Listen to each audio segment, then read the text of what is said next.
দেশে দেশে লকডাউন শিথিলে বিশ্ব স্বাস্থ্য সংস্থার সতর্কবার্তা, পরিস্থিতি আরো ভয়ঙ্কর হওয়ার শঙ্কা। করোনায় মৃত্যু ছাড়ল 1,70,000। দুঃসময়ে মানুষের পাশে নেই অনেক জনপ্রতিনিধি, কঠোর সমালোচনা বিশিষ্টজনদের, সরকারের উপর দায় চাপিয়ে নির্ভার বিএনপি। করোনা চিকিৎসায় চালু হচ্ছে আরো 5 বিশেষায়িত হাসপাতাল, সেবা দিতে প্রস্তুত চিকিৎসক, নার্স ও স্বাস্থ্যকর্মীরা। করোনা রোগীও ভর্তি শুরু। অঘোষিত লকডাউনে খাবারের অনিশ্চয়তায় রাজধানীর নিম্ন আয়ের মানুষ, ত্রাণ বিতরণে সামাজিক দূরত্ব লঙ্ঘিত হচ্ছে, সংক্রমণ ছড়ানোর শঙ্কা। অনলাইনে চলছে বাজেট প্রণয়নের প্রস্তুতি, প্রাক বাজেট আলোচনা হতে পারে ভিডিও কনফারেন্সে, অন্তর্বর্তীকালীন বাজেটের চিন্তা। একদিনে করোনা আতঙ্ক, অন্যদিনকে খাবারের অভাব, সৌদি প্রবাসী শ্রমিকদের মানবেতর জীবন চাইছেন সরকারের সহযোগিতা। এবং করোনার থাবায় বিশ্ব ক্রীড়াঙ্গন 2021 সালেও সম্ভব নয় টোকিও অলিম্পিক আয়োজন, শঙ্কার খবর দিলেন জাপানি বিশেষজ্ঞরা। রেইনবো অলরাউন্ডার এক্সটেরিয়র পেইন্ট, বাংলাদেশের আবহাওয়া উপযোগী একমাত্র পেইন্ট। স্বাগত নিউজ 24 সকাল 10টার সংবাদে, সাথে আছি আমি আকাশ এহসান। দেখছিলেন সংবাদ শিরোনাম। ইলেকট্রোফরেটিক কোটিংকৃত মরিচারোধী ও বিদ্যুৎ সাশ্রয়ী Marquis pump. Marquis energy saving pump. শুরুতে স্যাভলন অ্যান্টিসেপটিক সোপের সৌজন্যে করোনা ভাইরাস পরিস্থিতি।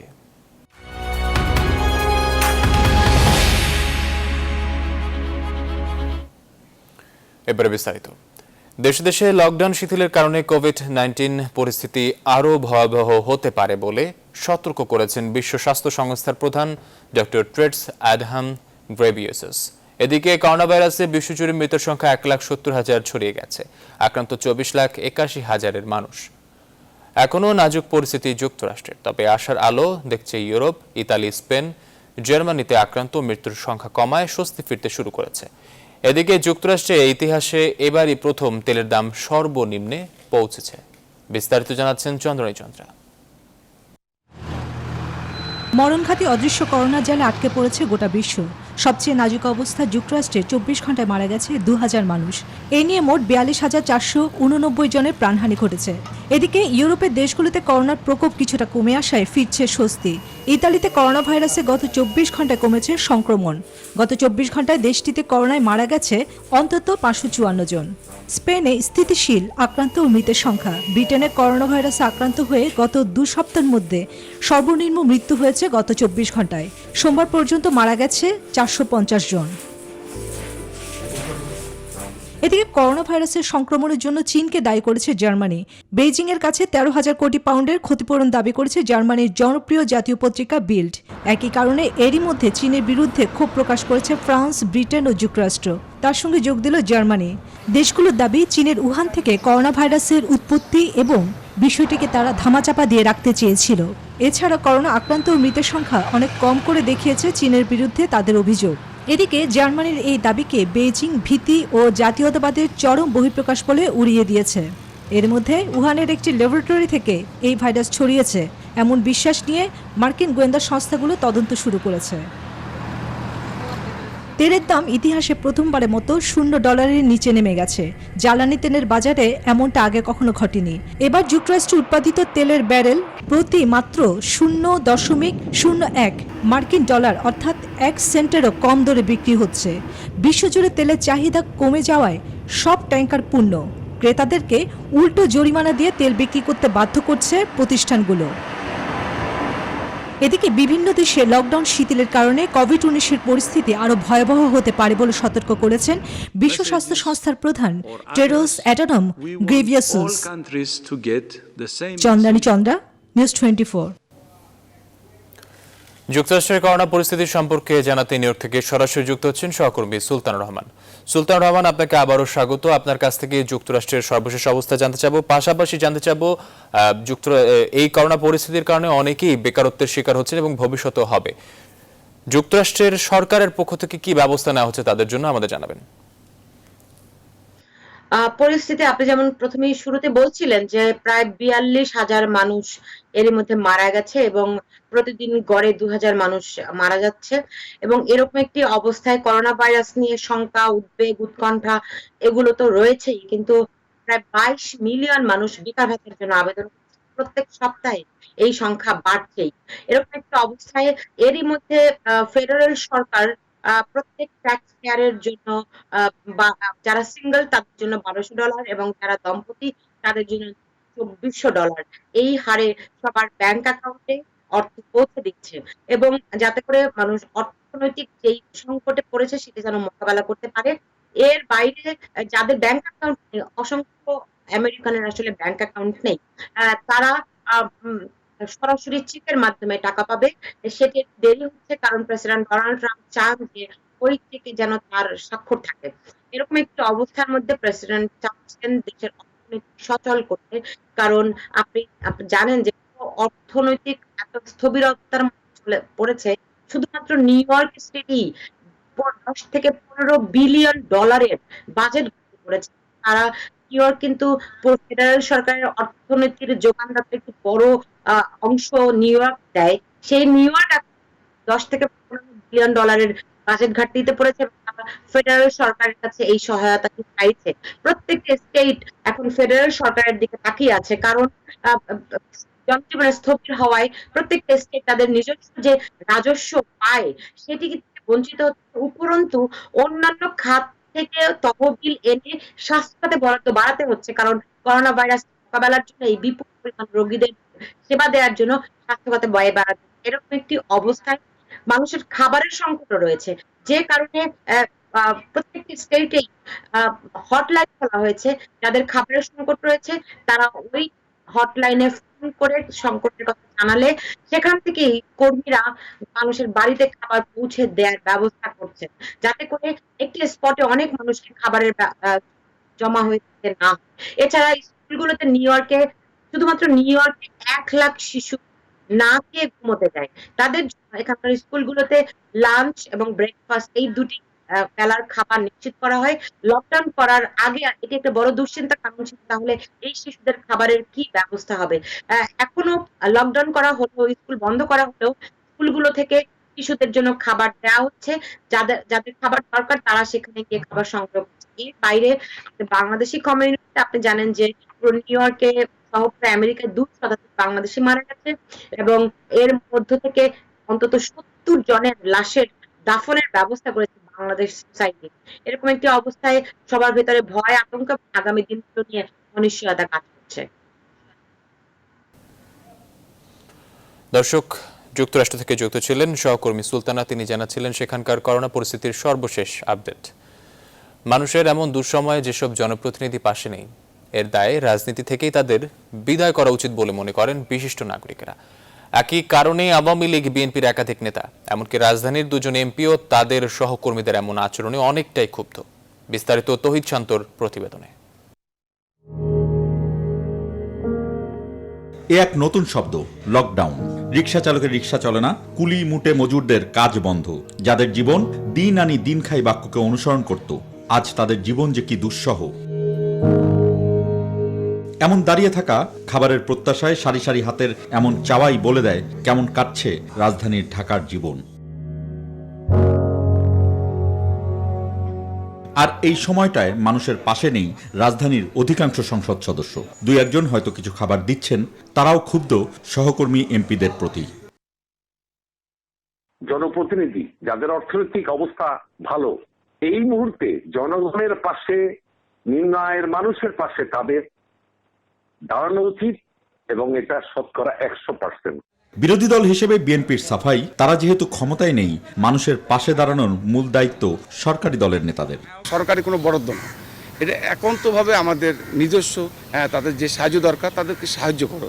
রাষ্ট্রের সম্পদ, রাষ্ট্রের ত্রাণ, রাষ্ট্রের অর্থ সবই সরকারের নিয়ন্ত্রণে। কিন্তু অধ্যাপক সৈয়দ আনোয়ার হোসেন বলছেন, এখনকার অনেক সাংসদই বঙ্গবন্ধুর রাজনীতির ধারে কাছেও নেই, আওয়ামী লীগে থাকার যোগ্যতা নেই তাদের।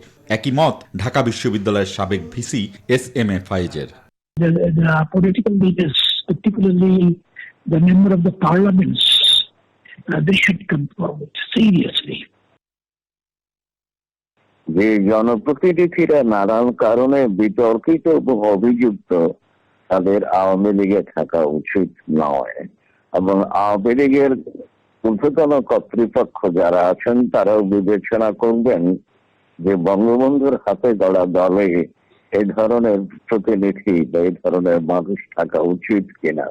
মানুষের এই বিপদে মানুষের পাশে থাকার সুযোগ পেয়েছিলেন রাজনীতিবিদরা। হাতে গোনা দু একজন ছাড়া যেখানে কাউকে পেল না সেই ভোটার, সেই নিরন্ন মানুষ।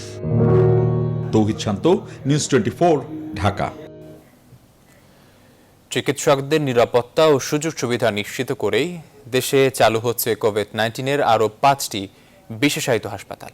এর মধ্যে কোভিড-19 রোগী ভর্তিও শুরু করেছে বেশ কিছু হাসপাতালে। বাকিগুলো নিচ্ছে চূড়ান্ত প্রস্তুতি। রিশাদ হাসান জানাচ্ছেন বিস্তারিত।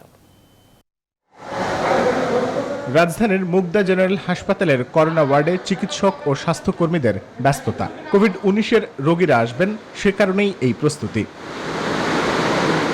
চিকিৎসক, নার্স ও স্বাস্থ্যকর্মীদের নিরাপত্তা মাথায় রেখেই কোভিড হাসপাতালে রূপান্তর হতে যাচ্ছে এই হাসপাতাল, জানান কমিটির সদস্যরা। KN95 mask, that is equivalent to N95 mask এবং স্ট্যান্ডার্ড পিপি। এবার যেটা আমরা দিচ্ছি সেটা স্ট্যান্ডার্ড সরঞ্জামই দিচ্ছি। সুসংগঠিত এবং চিকিৎসকদের সর্বোচ্চ নিরাপত্তা, সেই সঙ্গে রোগীর সর্বোচ্চ সেবা হচ্ছে আমাদের মোটো। নিরাপত্তার পাশাপাশি সামনে থেকে যারা কোভিড-19 রোগীদের চিকিৎসা দেবেন তাদের কোয়ারেন্টাইনের জন্য করা হচ্ছে ভিন্ন ব্যবস্থাও। 7 দিন ডিউটি করার পরে তাকে কিন্তু 14 দিন কোয়ারেন্টাইনে থাকতে হবে। তখন উনি ফ্যামিলির সাথে যেতে পারবেন না, তাকে হোটেলেই অবস্থান করতে হবে বা আলাদা অবস্থান করতে হবে পরিবার থেকে স্বতন্ত্র। তো সেই ক্ষেত্রে তখনও আমরা তাদেরকে হোটেল সাপোর্ট সেটা দেওয়ার জন্য সরকার থেকে ব্যবস্থা করা হয়েছে, যেটা আমরা মেনটেন করছি। রাজধানীর সোহরাওয়ার্দী হাসপাতালের এই বৈঠক সাধারণ নয়। কোভিড-19 রোগীদের চিকিৎসার জন্য তালিকাভুক্ত করা হয়েছে এই হাসপাতালকেও। এজন্য এখানেও চলছে কোভিড রোগীদের চিকিৎসা পরিকল্পনা। এ হাসপাতালের পরিচালক জানান, কোভিড রোগীদের চিকিৎসায় হাসপাতালের নেওয়া বিভিন্ন পরিকল্পনার কথা। আমরা ডাক্তার, নার্সদের মনোবল আরও জোরদার করার জন্য তাদের আমরা মনোরোগ বিশেষজ্ঞ দিয়ে সেশন করছি এবং আমাদের প্রতিদিন তাদের আমরা ইয়োগা সেশন করছি, যেগুলির মাধ্যমে তাদের মনোবল আরও চাঙ্গা হয়। এর বাইরে শেখ হাসিনা বার্ন ইনস্টিটিউট ও শেখ রাসেল গ্যাস্ট্রোলিভার হাসপাতালও তাদের প্রস্তুতি শেষে সেবা দেওয়া শুরু করবে কোভিড-19 রোগীদের, যেখানে রোগীদের নিরবচ্ছিন্ন সেবার প্রতিশ্রুতি দিচ্ছেন চিকিৎসকরা। রিশাদ হাসান, নিউজ 24, ঢাকা। করোনা চিকিৎসায় চট্টগ্রাম জেনারেল হাসপাতালে স্থাপন করা হচ্ছে ভেন্টিলেটর সহ 10 শয্যার আইসিইউ। 2-1 দিনের মধ্যে পরীক্ষামূলকভাবে চালু করা হবে বলে জানিয়েছেন সংশ্লিষ্টরা। এরপরই করোনা আক্রান্ত রোগীরা পুরোপুরি আইসিইউ সুবিধা পাবেন বলে জানিয়েছেন সিভিল সার্জন। নয়ন বড়ুয়া জয়া, তথ্যচিত্রে ডেস্ক রিপোর্ট। বেশ কিছুদিন আগেই চট্টগ্রাম জেনারেল হাসপাতালে নিবিড় পর্যবেক্ষণ কেন্দ্রের সরঞ্জামাদি আনা হলেও নানা জটিলতায় কাজ শুরু করা যায়নি। তবে করোনা সংক্রমণ ছড়িয়ে পড়ায় দ্রুততার সাথে ভেন্টিলেশন সহ 10 শয্যার আইসোলেশন বসানোর উদ্যোগ নিয়েছে কর্তৃপক্ষ। 2-1 দিনের মধ্যে পরীক্ষামূলক চালু করা হবে। এরপরই করোনা আক্রান্ত রোগীর পুরোপুরি আইসিইউ সুবিধা পাবে বলে জানিয়েছেন সংশ্লিষ্টরা। আমাদের চট্টগ্রামের রোগীরা যদি যে ক্ষেত্রে প্রয়োজন, তারা অবশ্যই সরকারিভাবে আইসিইউর সুবিধাটা পাবে। এই হাসপাতালটিতে আইসিইউ ছিল না। আমরা আমাদের মাননীয় প্রধানমন্ত্রীর নির্দেশনায় মন্ত্রণালয় থেকে 10টি আইসিইউ বেড ভেন্টিলেটর সহ আমাদের এখানে পাঠানো হয়েছে এবং এগুলো একেবারে চূড়ান্ত পর্যায়ে। এদিকে দীর্ঘদিন পরিত্যক্ত অবস্থায় পড়ে থাকা হলি ক্রিসেন্ট হাসপাতালও করোনা রোগীদের চিকিৎসার জন্য প্রস্তুত করা হচ্ছে।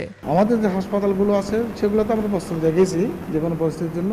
এরপরে আমরা ভাবলাম যে ডেডিকেটেড একটা কোভিড হসপিটাল করা যায় কিনা, তারই ফলশ্রুতিতে আজকে হলি ক্রিসেন্টের কাজ। এই হাসপাতালে বিনামূল্যে চিকিৎসা দেওয়া হবে বলে জানিয়েছেন সিটি মেয়র। এটা প্রাইভেটলি হবে, কিন্তু এখানে সরকারি হসপিটালে যে চিকিৎসা একই চিকিৎসা এখানে পাবে, কোনো অর্থ ব্যয় করতে হবে না। করোনায় আক্রান্ত রোগীদের চিকিৎসা দেওয়া হচ্ছে ফৌজদারহাটের বিআইটিআইডি হাসপাতাল ও চট্টগ্রাম জেনারেল হাসপাতালে। এই দুটি হাসপাতালে রয়েছে 40 জন রোগী। Desk report, news 24। আর মাত্র 3-4 দিনের মধ্যে সম্পন্ন হতে যাচ্ছে করোনা রোগীদের চিকিৎসায় দেশের সবচেয়ে বড় অস্থায়ী আইসোলেশন সেন্টারের ও আইসিইউ ইউনিটের অবকাঠামো নির্মাণ কাজ। স্বাস্থ্য প্রকৌশল অধিদপ্তরের কর্মকর্তারা বলছেন, হাসপাতালের বেড, আইসিইউ সরঞ্জাম সহ সব ধরনের প্রয়োজনীয় সামগ্রী প্রস্তুত। সবকিছু ঠিক থাকলে আগামী 27 এপ্রিলের মধ্যে রোগীদের সেবায় হাসপাতালটি প্রস্তুত করা হবে বলে জানান সংশ্লিষ্টরা। বিস্তারিত জানাচ্ছেন হাবিবুল ইসলাম হাবিব। দিনরাত নির্মাণ শ্রমিকদের কাজের এই গতি বলে দেয় কতটা নির্ভীকভাবে হাসপাতাল নির্মাণের কাজ করছেন তারা। গোটা দেশের মানুষ যখন করোনার শঙ্কায় লকডাউনে ঘরবন্দি, তখন সব ধরনের ঝুঁকি উপেক্ষা করেই কাজ করছেন তারা। মানুষ মানুষের জন্য তার উৎকৃষ্ট উদাহরণ, এর চেয়ে আর কি হতে পারে। আমার দেশের মানুষের জন্য আমি সেবা কষ্ট করতেছি। সবাই যেমন ঘরে যেতে, আমরা না কাজ করলে ওনারা করবো কিভাবে? বেশিরভাগ কাজ এরই মধ্যে শেষ পর্যায়ে বলে জানান বসুন্ধরা ইন্টারন্যাশনাল কনভেনশন সিটির পরিচালক। বৈশ্বিক দুর্যোগ ঘনীভূত হওয়ার আশঙ্কা থেকেই নিজস্ব জায়গায় অস্থায়ী হাসপাতাল নির্মাণে এগিয়ে আসে বেসরকারি প্রতিষ্ঠান বসুন্ধরা গ্রুপ। সে আগ্রহে সামিল হয় সরকার। যেভাবে করোনা আক্রান্তের সংখ্যা বাড়ছে, তাতে করে আমার মনে হয় যে এটা সময়ের প্রয়োজন ছিল, যেটি হয়তো আমাদের মাননীয় চেয়ারম্যান সাহেব সময় মতো উনি বুঝতে পেরেছিলেন, যে কারণে উনি এটাকে সরকারকে দিয়ে দিয়েছেন। প্রস্তাবে সাড়া দিয়ে 2013 শয্যার আইসোলেশন ও 71 শয্যার আইসিইউ সেন্টার নির্মাণ কাজ শুরু করে সরকার। তত্ত্বাবধানে থাকা স্বাস্থ্য প্রকৌশলী অধিদপ্তরের কর্মকর্তারা জানান, চিকিৎসক, নার্স এবং রোগীদের জন্য আলাদা রুম নির্মাণ কাজ শেষ পর্যায়ে, আর বেড, চিকিৎসা সরঞ্জামও রাখা হয়েছে প্রস্তুত। আমরা আশাবাদী যে আমরা 25 তারিখের মধ্যে আমরা আমাদের টার্গেট অর্জন করতে সমর্থ হব। অবকাঠামোগত কাজ আমাদের শুধু প্লেসমেন্ট করতে বাকি। আমাদের 2-3টা হল রুমে অলরেডি আমরা বেড প্লেস করে ফেলেছি। কাজ শেষ হলে করোনা মোকাবিলায় এই অস্থায়ী হাসপাতালটি হবে দেশের স্বাস্থ্যসেবায় এক অনন্য দৃষ্টান্ত বলে মনে করেন সংশ্লিষ্টরা। হাবিবুল ইসলাম হাবিব, নিউজ 24, ঢাকা। নিচে বিরতির সঙ্গে থাকুন। বিরতির পর আবারও স্বাগত সংবাদে। এবার হেক্সেল হ্যান্ড স্যানিটাইজারের সৌজন্যে করোনা ভাইরাস পরিস্থিতির আরও খবর।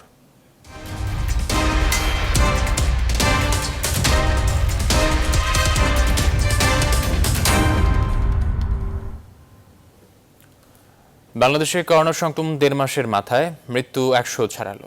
সোমবার স্বাস্থ্য অধিদপ্তরের সর্বশেষ অনলাইন ব্রিফিংয়ে জানানো হয়েছে গত 24 ঘন্টায় নতুন সংক্রমণ 492 জন, যা একদিনে এ যাবৎকালের সর্বোচ্চ। নতুন 10 জন মিলে মৃত্যুবরণ করেছেন 101 জন, আর নতুন সংক্রমণ সবচেয়ে বেশি গাজীপুরে।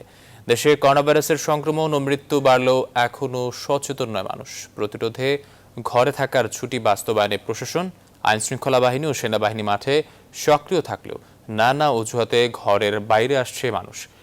এ ব্যাপারে আরও তথ্য জানাতে সারা দেশ থেকে যুক্ত হচ্ছেন আমাদের সহকর্মীরা। শুরুতেই যাচ্ছি বরিশালে, সেখানে থেকে যুক্ত হচ্ছেন সহকর্মী রাহাত খান। রাহাত, আপনার কাছ থেকে জানতে চাচ্ছিলাম, করোনা ভাইরাস মোকাবেলার উদ্যোগ কেমন বরিশালে? মানুষ নির্দেশনা কতটা মানছেন?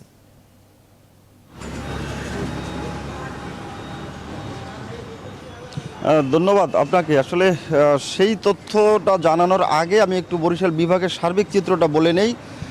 সেটি হচ্ছে, আপনি জানেন যে গত 12 এপ্রিল প্রথমবারের মতো 2 জন রোগীর দেহে শেরেবাংলা মেডিকেল কলেজ হাসপাতালে চিকিৎসাধীন অবস্থায় করোনা শনাক্ত হয়।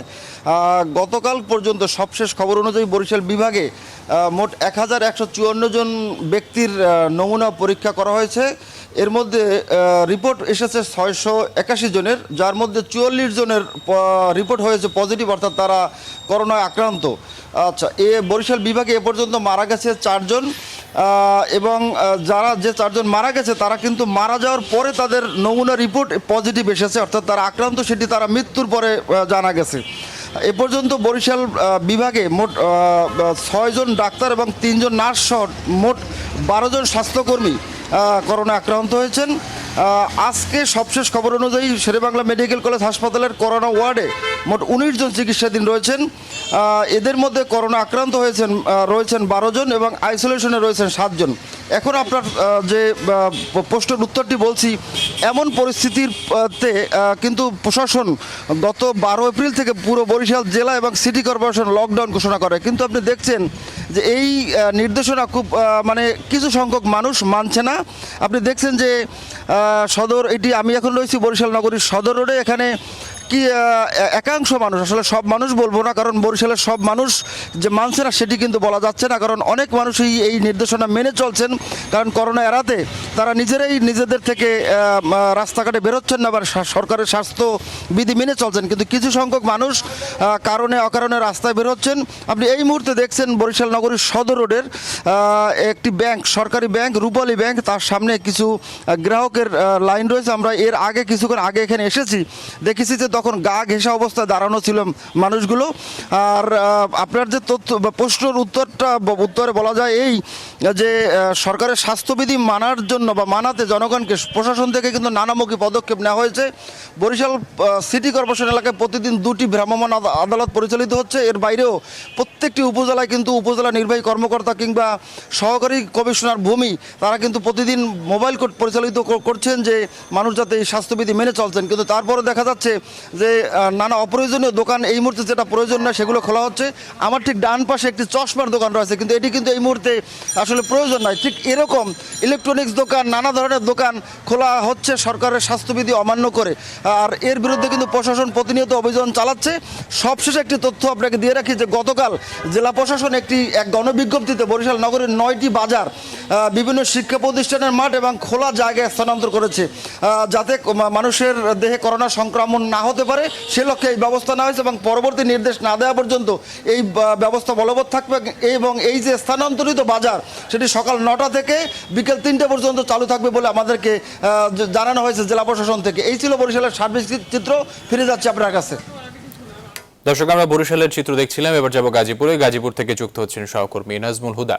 নাজমুল, আপনার কাছ থেকে জানতে চাচ্ছি, গাজীপুরকে নতুন সংক্রমণ ক্ষেত্র বলা হচ্ছে, কেন সেখানে করোনা রোগী বাড়ছে, আমাদের এই বিষয়ে জানাবেন।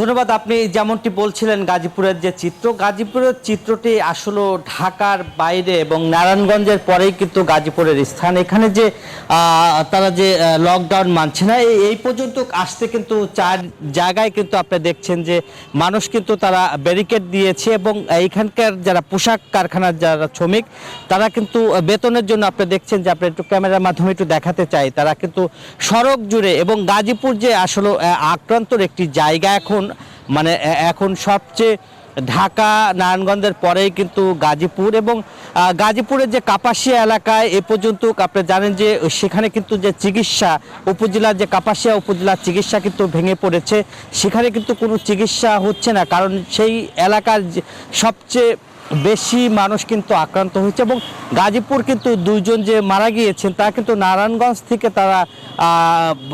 নারায়ণগঞ্জের লোক, তারা এই এলাকায় এসে নারায়ণগঞ্জ থেকে কিন্তু তারা নৌপথে কাপাসিয়া হয়ে তারা আসে এবং আসার পরে কিন্তু এই এলাকায় যে আসলে এতগুলি মানুষ আক্রান্ত হচ্ছে, এখন পর্যন্ত 279 জন এই করোনার কিন্তু আক্রান্তর খবর আমরা পেয়েছি।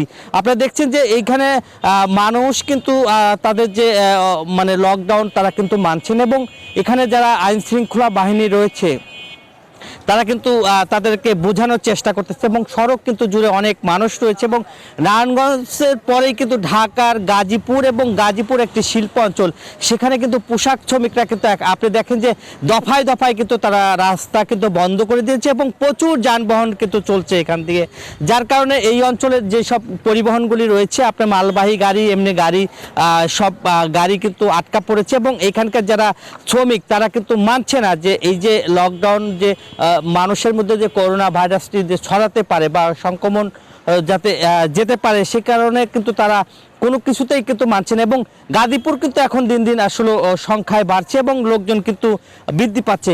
এই ছিল আমার কাছে গাজীপুরের সর্বশেষ খবর। চলে যাচ্ছে এখন স্টুডিওতে। এবার যাচ্ছি চট্টগ্রামে, সেখান থেকে যুক্ত হচ্ছেন সহকর্মী নয়ন বড়ুয়া। জয়, আপনার কাছ থেকে জানতে চাচ্ছি, করোনা ঠেকাতে ঘরে থাকার নির্দেশনা ও স্বাস্থ্যবিধি কতটা মেনে চলছেন বন্দর নগরের মানুষজন?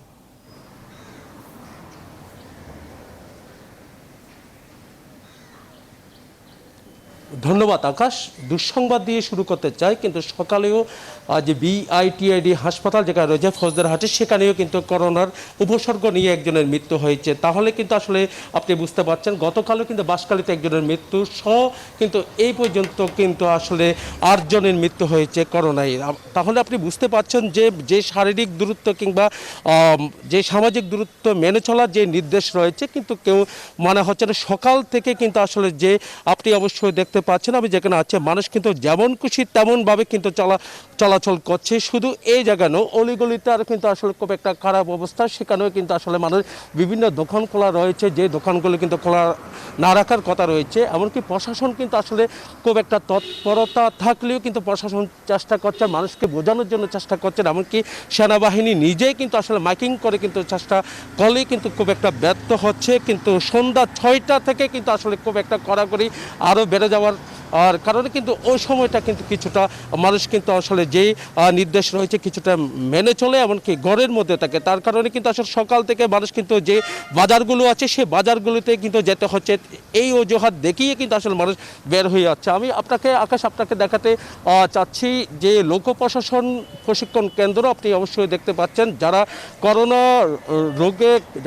রোগের চিকিৎসা করা হচ্ছে, যে চিকিৎসকগুলো সেই চিকিৎসককে 14 দিন ধরে কিন্তু আসলে এই জায়গায় সরকারি এই প্রতিষ্ঠানে এই হলগুলোর মধ্যে কিন্তু তাদেরকে কোয়ারেন্টাইনে রাখা হচ্ছে। কিন্তু আসলে যে চিকিৎসক যারা আছেন তাদেরকে কিন্তু আসলে তাদের কোয়ারেন্টাইন শেষ হলে তাদের কিন্তু আরও 7 দিন তাদের হোম কোয়ারেন্টাইনে রাখা হচ্ছে। এমনকি হোম কোয়ারেন্টাইনের পরে কিন্তু আসলে তারা 7 দিন তাদের পরিবারের সাথে থাকতে পারছে। তাহলে কিন্তু আপনি বুঝতে পারছেন যে কিন্তু আসলে চিকিৎসকদের যেন মন না ভাগে, তারাও কিন্তু আসলে করোনা রোগীদের পাশে যেন দাঁড়ায়, সেদিকে কিন্তু নজর রয়েছে প্রশাসনের। তো এই ছিল আমার এখানকার সর্বশেষ। ফিরে যাচ্ছি স্টুডিওতে আকাশের কাছে।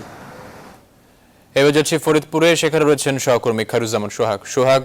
ফরিদপুরের করোনা পরিস্থিতি আমাদের জানান, মানুষ কি নির্দেশনা মানছেন কিনা, কি সর্বশেষ তথ্য আছে আমাদের জানাবেন। ধন্যবাদ আকাশ। আপনাকে সকালে যেমনটি দেখিয়েছিলাম যে সাধারণ জনগণ বাসার বাইরে বের হয়ে আসছেন, তখন কিন্তু কিছুটা কম ছিল। এখন যদি আপনি দেখতে পান যে আমার পেছনে কিন্তু প্রচুর লোক সংখ্যা কিন্তু দিন দিন বেড়েই চলেছে। যত বেলা বাড়ছে লোকজনের সমাগম কিন্তু বেড়ে চলেছে। তাছাড়া যদি আপনাকে দেখায় যে এই যে বাজার রয়েছে, সেই বাজারকে ঘিরে কিন্তু সাধারণ জনগণ ঘরের বাইরে বের হয়ে আসছেন, এবং শুধু বাজার করার জন্যই নয়, এমনিতেই কিন্তু নিত্য প্রয়োজনীয় জিনিসপত্র কেনা ছাড়াই কিন্তু তারা বাসার বাইরে বের হয়ে আসছেন। এই বিষয়ে কিন্তু বিভিন্ন পাড়া মহল্লায় চেকপোস্ট বসিয়েছে পুলিশ প্রশাসন, সেটা কিন্তু উপেক্ষা করেই তারা বাসার বাইরে বের হয়ে আসছেন, এমনটাই কিন্তু আমরা দেখতে পাচ্ছি। আপনি দেখতে পাচ্ছেন যে এই যে বেলা যতই বেড়ে চলেছে, এখানে কিন্তু এই লোকজনের সমাগম কিন্তু বেড়ে চলেছে। আপনারা যদি আপনাদের একটা কথা জানিয়ে রাখি, এ পর্যন্ত ফরিদপুর জেলাতে 4 জন করোনা রোগী শনাক্ত হয়েছে। সেই বিষয়ে কিন্তু কেউ কোনো নিষেধই মানছেন না, তারা কিন্তু কোনো সামাজিক দূরত্ব বজায় রাখছেন না। সামাজিক দূরত্ব বজায় না রেখেই তারা কিন্তু বাজারে চলাফেরা করছেন, এবং এই যে করোনার ঝুঁকি সেটা কিন্তু দিন দিন বেড়ে চলেছে ফরিদপুর শহরে। তো আকাশ, আমার কাছে সর্বশেষ ছিল করোনার এই পর্যন্ত পরিস্থিতি। চলে যাচ্ছি স্টুডিওতে আকাশের কাছে। আকাশ, আপনাদের সবাইকে ধন্যবাদ। দর্শক, করোনার সর্বশেষ পরিস্থিতি জানতে আমাদের সাথে যুক্ত ছিলেন বিভিন্ন জেলার প্রতিনিধিরা। করোনা ভাইরাস সংক্রমণ রোধে দেশ জুড়ে চলছে অঘোষিত লকডাউন, ফলে খাবার নিয়ে চরম অনিশ্চয়তায় রাজধানীর দুস্থ ও নিম্ন আয়ের মানুষ। তাদের সহযোগিতায় সরকারের পাশাপাশি ব্যক্তি উদ্যোগেও ত্রাণ সামগ্রী বিতরণ করেছেন অনেকে। সমস্যা হলো, এসব ত্রাণ বিতরণে অধিকাংশ ক্ষেত্রে সামাজিক দূরত্বের সতর্কতা মানা হচ্ছে না। এই পরিস্থিতিতে নিরাপত্তা নিয়ে উদ্বিগ্ন জনপ্রতিনিধিরাও। বিস্তারিত তালুকদার বিপ্লবের প্রতিবেদনে। করোনা ভাইরাসের প্রাদুর্ভাব, চলছে সরকারের অঘোষিত লকডাউন। এই পরিস্থিতিতে দুস্থ ও নিম্ন আয়ের মানুষ কিংবা রাজধানীর বিভিন্ন এলাকায় কোয়ারেন্টাইনে থাকা মানুষের ঘরে ঘরে ত্রাণ সামগ্রী পৌঁছে দিতে মাঠে জনপ্রতিনিধিরা। লেগুনা চালাতাম, এখন এই যে বন্ধতে কিছু করতে পারতেছি না। রিক্সা চালাই, তো রিক্সাও তো সমস্যা, যাইতে পারি না। আমি রাজমিস্ত্রি কাজ করে এই প্রথমবার পাইছি, আর পাই নাই। রাজধানীর মিরপুর 2 নং ওয়ার্ডের কমিউনিটি সেন্টার এবং 5 নং ওয়ার্ডে ত্রাণ বিতরণ করা হয়। বাড্ডা শ্রমজীবী মানুষের মাঝে খাদ্য সামগ্রী বিতরণ করেন ঢাকা মহানগর উত্তর যুবলীগের ভারপ্রাপ্ত সভাপতি জাকির হোসেন বাবুল। এখানে কোনো ভোটার নাই, কিছু নাই, যে গরিব যে আছে সবাই পাবে ইনশাআল্লাহ। থেকে মাস্টারের মাধ্যমে এই 350 প্যাকেট আমরা আজকে ডিস্ট্রিবিউশন করছি। আজকে আমরা 200 লোটার মাঝে এই ত্রাণটা বিতরণ করছি। আমাদের বাংলাদেশ আওয়ামী যুবলীগের মাধ্যমে আজকে এই ঢাকা মহানগর উত্তরে বিতরণ করছে। এছাড়া ঢাকা উত্তর সিটি কর্পোরেশনের 28 নম্বর ওয়ার্ডে গরিব অসহায় সাধারণ মানুষের ঘরে ঘরে খাদ্য সামগ্রী পৌঁছে দেওয়া হয়। তবে এইসব ত্রাণ বিতরণের অধিকাংশ ক্ষেত্রেই সামাজিক দূরত্ব মানা হয় না।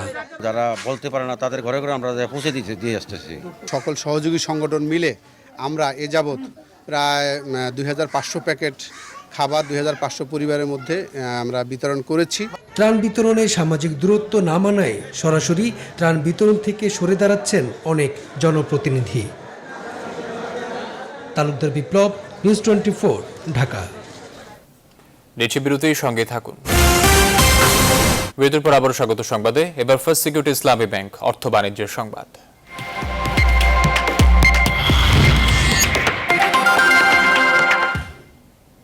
করোনার প্রভাবে বাজেট প্রস্তুতির কাজেও বিঘ্ন ঘটছে, তবে অনলাইন ব্যবহার করে সব চলছে যথাসময়ে বাজেট প্রণয়নের প্রস্তুতি। পরিস্থিতি স্বাভাবিক না হলে প্রাক বাজেটের আলোচনা হতে পারে ভিডিও কনফারেন্সের মাধ্যমে। ভাবা হচ্ছে অন্তর্বর্তীকালীন অস্থায়ী বাজেটের ব্যাপারেও। সুলতান আহমেদের রিপোর্ট। এপ্রিল মাস প্রায় শেষের পথে। সাধারণত জুনের শুরুতেই ঘোষণা করা হয় পরবর্তী অর্থ বছরের বাজেট। সেই হিসেবে হাতে 1.5 মাসের মতো সময় আছে 2020-21 বছরের বাজেট ঘোষণার। প্রতি বছর এই সময় মহাব্যস্ততার মধ্যে কাটে প্রাক বাজেট ঘিরে। প্রাণঘাতী করোনার প্রাদুর্ভাবে এবছর টানা ছুটি ও সামাজিক দূরত্বের কথা ভেবে ইমেইলে ব্যবসায়ী সংগঠনের কাছ থেকে বাজেটের সুপারিশ নিচ্ছে জাতীয় রাজস্ব বোর্ড। ঘরে বসেই ফাইলপত্র দেখার কাজ সারছেন অর্থমন্ত্রী আহম মুস্তফা কামাল। টানা বন্ধে ব্যাহত হচ্ছে চলতি অর্থবছরের উন্নয়ন কার্যক্রম। এতে সময়মতো প্রকল্প ব্যয়ও করতে পারছেন না পরিকল্পনা মন্ত্রণালয়। অন্যদিকে নানা প্রণোদনা আর অনুদান দিতে গিয়ে বেড়ে গেছে সরকারের অনুন্নয়ন ব্যয়। তাতে বাজেটে হতে পারে বড় পরিবর্তন।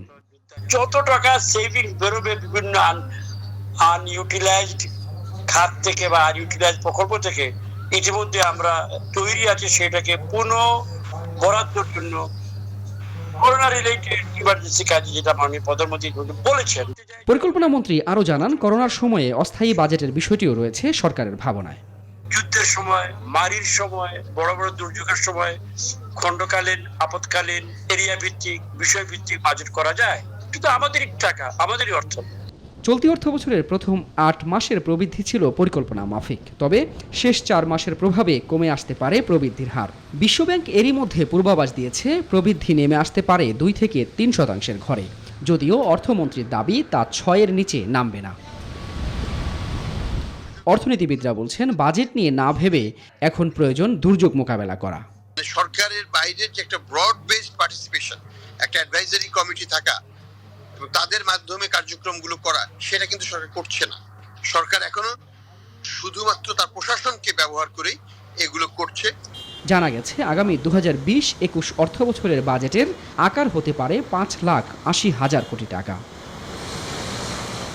সুলতান আহমেদ, নিউজ 24, ঢাকা। এবার প্রবাসী বাংলাদেশিদের খবর।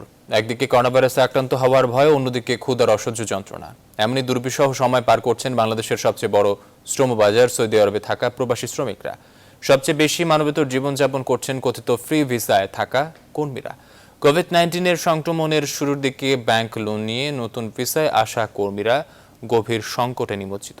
মহামারীর এই সময়ে সামাজিক দূরত্ব তাদের কাছে যেন নিতান্তই বিলাসিতা। এই অবস্থা থেকে বাঁচতে সরকারের হস্তক্ষেপ কামনা করছেন সংশ্লিষ্টরা। সৌদি আরব প্রতিনিধি মোহাম্মদ আল আমিনের পাঠানো তথ্য ছবিতে বিস্তারিত জানাচ্ছেন সাজিয়া ইসলাম। করোনা মহামারীতে বিশ্বের বিভিন্ন প্রান্তের মানুষ যখন কোয়ারেন্টাইনে, তখন বাংলাদেশের সবচেয়ে বড় শ্রমবাজার সৌদি আরবের প্রবাসী শ্রমিকরা এক রুমে 15-20 জন গাদাগাদি করে না খেয়ে জীবনযাপন করছেন। সামাজিক দূরত্ব এবং রোগ প্রতিরোধ ক্ষমতা বাড়ার খাবার তো দূরের কথা, তাদের দিন কাটে শুকনো রুটি খেয়ে। এর মধ্যে বাড়তি যন্ত্রণা হিসেবে যোগ হয়েছে সৌদিতে আসার জন্য ব্যাংক থেকে নেওয়া লোন আর পরিবারের আর্থিক তাড়না। আমাদের দায়িত্ব কে আছে সেটা আমরা জানি না। আমাদের কোন খাবার দাবার নাই, কোন থাকার জায়গা নাই। শ্রমিকদের পাশাপাশি তাদের পরিবারও দেশে কষ্টে আছেন।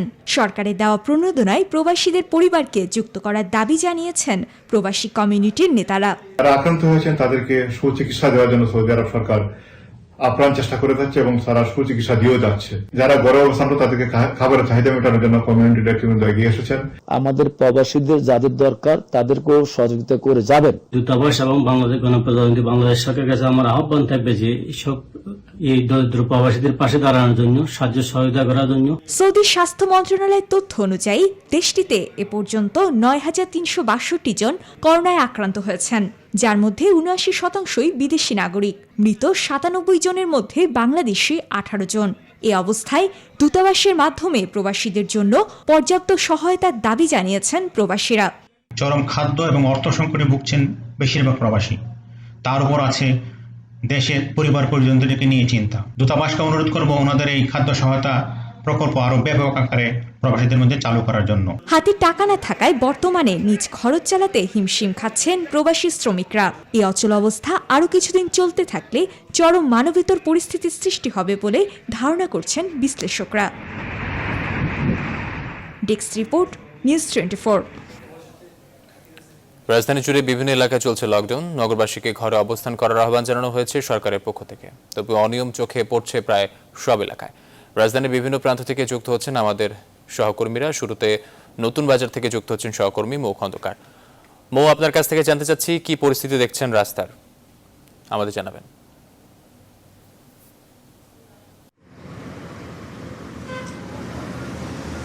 আপনি যেমনটি বলছেন, রাজধানীর প্রায় অধিকাংশ জায়গায় কিন্তু লকডাউন করা হয়েছে, কিন্তু সাধারণ জনগণ যারা আছে তারা কিন্তু কেউই লকডাউন মানছেন না।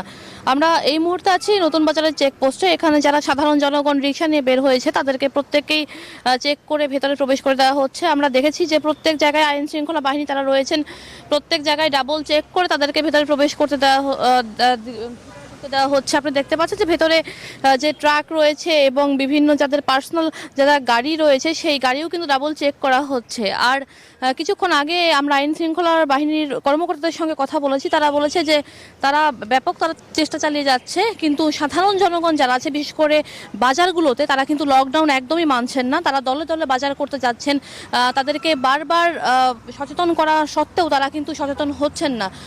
তারা আরেকটি কথা জানিয়েছেন যে সাধারণ জনগণকে আরও বেশি সচেতন হওয়ার জন্য তারা বলেছেন। বিশেষ করে আমরা যে বাড্ডা এলাকা ঘুরে দেখেছি সেখানে কিন্তু লকডাউন একেবারেই মানা হচ্ছে না। যারাই বের হচ্ছে তারা অযথাই বের হচ্ছে, আর যে কোনো কারণে তারা যে কোনো অজুহাত দিয়ে তারা বিভিন্ন সময় দিচ্ছে। আমরা বিভিন্ন সাধারণ জনগণ রয়েছেন তাদের সঙ্গেও কথা বলেছি, তারা বিভিন্ন অজুহাত দেখাচ্ছে। কেউ বলছে তারা ওষুধ কিনতে বের হয়েছে, কেউ বলছে তাদের অফিস আছে। এই ধরনের অজুহাত দিয়ে তারা বিভিন্নভাবে তারা বাইরে বের হচ্ছে। বিশেষ করে বাজার এলাকাগুলোতে আমরা দেখেছি যে অনেক ভিড় আমরা লক্ষ্য করেছি। তো এই ছিল নতুন বাজার থেকে আমার কাছে এখনকার মতো সর্বশেষ খবর। দর্শক, আমরা এই মুহূর্তে যাচ্ছি আমাদের আরেক সহকর্মী অন্তরা বিশ্বাসের কাছে। তিনি আছেন কারণ বাজারে। অন্তরা, আপনার কাছ থেকে জানতে চাচ্ছিলাম মানুষের আনাগোনা কেমন দেখছেন কারণ বাজারে, মানুষ কি মানছেন কিনা?